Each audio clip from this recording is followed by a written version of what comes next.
नमस्कार दोस्तों, आप सभी का बहुत बहुत स्वागत है आपके अपने YouTube channel general study point 1 पे। मेरा नाम है सौरभ कुमार और आज की क्लास में हम लोग जितने भी क्वेश्चन डिस्कस करेंगे साथ में उनके कुछ मेन पॉइंट्स भी डिस्कस करेंगे और लास्ट में एक क्वेश्चन पूछा जाएगा, उसका आंसर आप लोग कमेंट बॉक्स में ज़रूर कमेंट करें। आज का पहला प्रश्न आपके सामने है, हाल ही में किसने भारतीय रिजर्व बैंक के डिप्टी गवर्नर का पद संभाला है? ऑप्शन इस प्रकार है। पहला ऑप्शन है कल्याण कुमार, दूसरा ऑप्शन है सरोज साहनी, तीसरा ऑप्शन है शिरीष चंद्र मुर्मू और चौथा ऑप्शन है चंद्रिका देवी मुर्मू। तो इसका राइट आंसर है शिरीष चंद्र मुर्मू। इन्होंने भारतीय रिजर्व बैंक के डिप्टी गवर्नर के रूप में पदभार संभाला है, जो कि इन्होंने एम राजेश्वर जी की जगह पर अपना पदभार संभाला है। एम राजेश्वर जी की जगह पर हम लोग डिस्कस कर लेते हैं भारत के बारे में कुछ इम्पोर्टेंट पॉइंट्स जो एनसीसी के नए महानिदेशक बने हैं वीरेंद्र वत्स।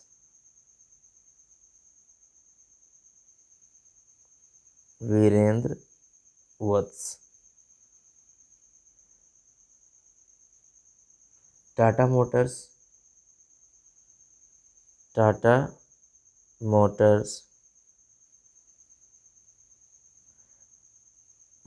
के नए एमडी एंड सीईओ बने हैं मिथुन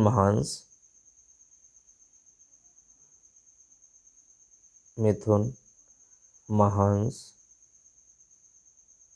इसी के क्रम में आप लोग नोट करते जाइए, बंगाल क्रिकेट संघ के नए अध्यक्ष जो चुने गए हैं वो हैं सौरव गांगुली और नई दिल्ली के नए चीफ सेक्रेटरी जो बने हैं वो राजेश वर्मा जी हैं। इनको आप नोट कर लीजिएगा। चलते हैं अगले प्रश्न की ओर। दूसरा प्रश्न है, स्वदेशी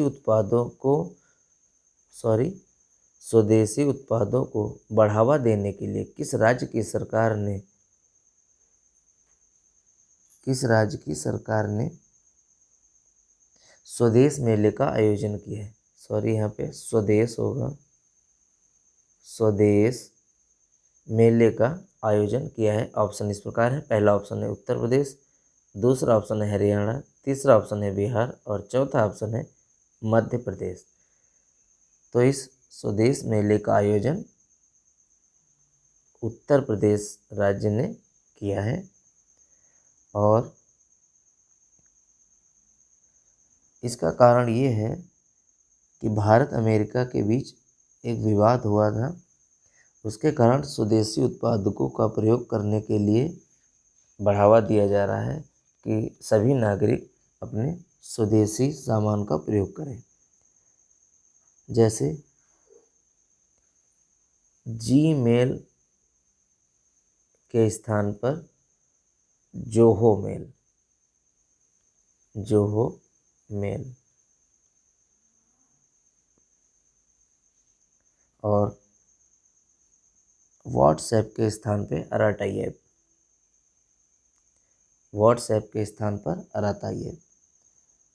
और ये जो स्वदेशी मेले का आयोजन है ये यूपी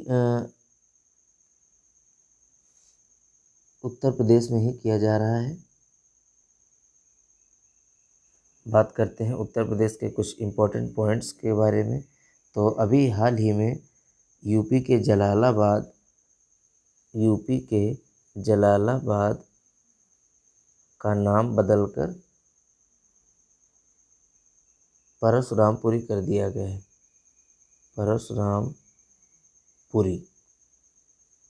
परशुरामपुरी कर दिया गया है और यूपी के में ही फर्स्ट ग्रीन हाइड्रोजन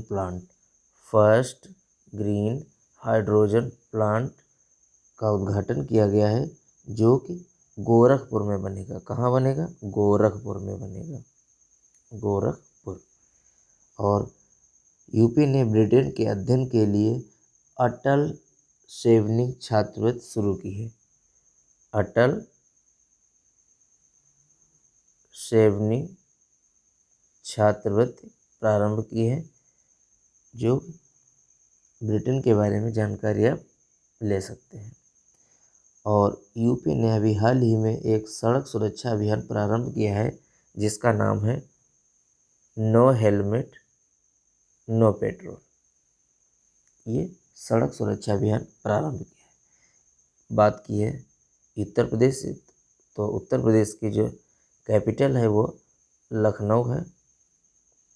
ये शॉर्ट फॉर्म लिखा है। और यहाँ के जो सीएम हैं वो योगी आदित्यनाथ जी हैं। और यहाँ के जो गवर्नर हैं वो आनंदीबेन पटेल जी हैं, आनंदीबेन पटेल जी हैं। और यहाँ पर लोकसभा सीट जो है वो 80 है, राज्यसभा सीट वो 31 है, और विधानसभा सीट की बात करें तो 403 है। यहीं पर दुधवा नेशनल पार्क है, दुधवा नेशनल पार्क है, जो कि लखीमपुर खीरी में स्थित है। और कतरनिया घाट वाइल्ड लाइफ सेंचुरी यूपी में ही है। और पीलीभीत टाइगर रिजर्व भी यूपी में ही है। चलते हैं अगले प्रश्न की ओर। आज का अगला प्रश्न, हाल ही में किसने पहली राष्ट्रीय बाल सुरक्षा नीति शुरू की है? ऑप्शन इस प्रकार है। पहला ऑप्शन है सूडान, दूसरा ऑप्शन है फिजी, तीसरा ऑप्शन है मोरक्को, और चौथा ऑप्शन है यूएई। तो इसका राइट आंसर है फिजी। फिजी ने पहली राष्ट्रीय बाल सुरक्षा नीति प्रारंभ कर दी है। और फिजी की जो कैपिटल है वो सुआ है। और यहाँ की जो करेंसी है वो फिजियन डॉलर है, फिजियन डॉलर है। अगर राइटिंग आपको समझ में ना आए तो आप जो बोला जा रहा है उसको नोट कर सकते हैं। और यहाँ के जो पीएम हैं वो सितिबेनी राबुका जी हैं, सितिबेनी राबुका यहाँ की पीएम है। चलते हैं अगले प्रश्न की ओर। हाल ही में किसने मिसेस यूनिवर्स का ताज जीत लिया है? ऑप्शन इस प्रकार है। पहला ऑप्शन है शेरी सिंह, दूसरा ऑप्शन है मेडिसिन मार्स, तीसरा ऑप्शन है रिया सिंह, और चौथा ऑप्शन है अपर्णा सिंह। तो इसका राइट आंसर है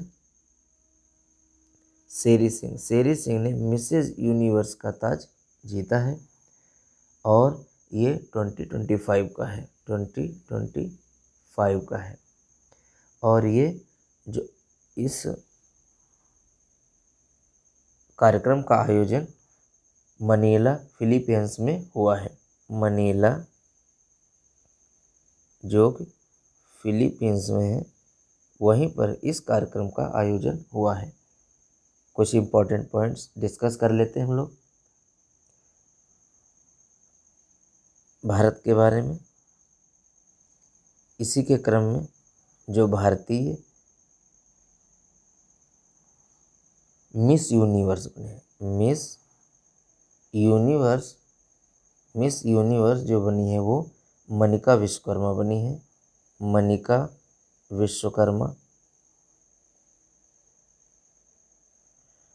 विश्वकर्मा जी बनी है। और मिस वर्ल्ड स्पोर्ट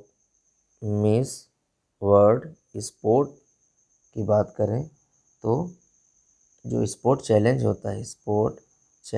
होता है वो जीता है एलिजा रेडमा ने।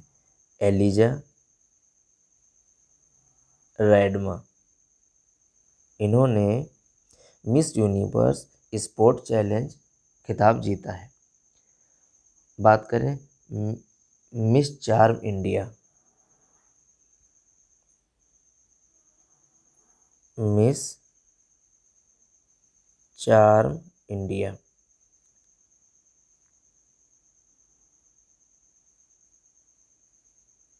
मिस चार्म इंडिया जो जीता है वो 2024 का, वो शिवांगी देसाई ने जीता है। शिवांगी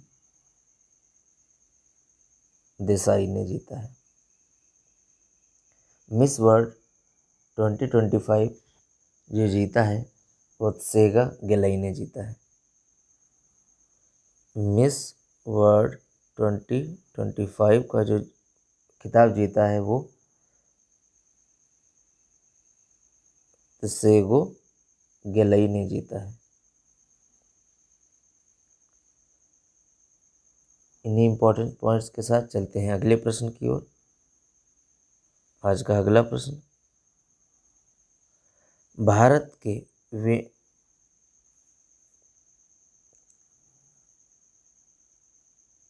के विनय ने मिस्र के कायरा में हो रही पैरा पावर लिफ्टिंग विश्व चैंपियनशिप 2025 में 72 kg जूनियर वर्ग में कौन सा पदक जीता है? प्रश्न एक है, कई पॉइंट्स इंपॉर्टेंट पॉइंट्स इसी में छुपे हुए हैं। तो इस प्रश्न का राइट आंसर है स्वर्ण पदक। इन्होंने 72 kg जूनियर वर्ग में और वो भी पावर पैरा लिफ्टिंग विश्व चैंपियनशिप 2025 में इन्होंने गोल्ड मेडल जीता है। चलते हैं पिछले प्रश्न की ओर, जो पिछली क्लास में पूछा गया था। और पिछली क्लास में जो प्रश्न पूछा गया था वो प्रश्न था, हाल ही में कहाँ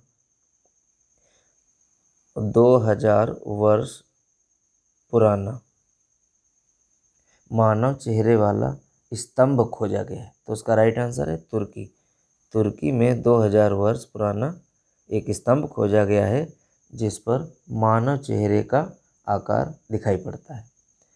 और ये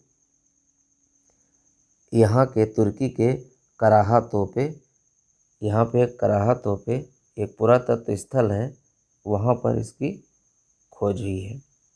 और इसमें एक टी आकार का स्तंभ मिला है जिस पर मानव चेहरे की आकृति पाई गई है, जिसे नवपाषाण काल से जोड़ा जा रहा है।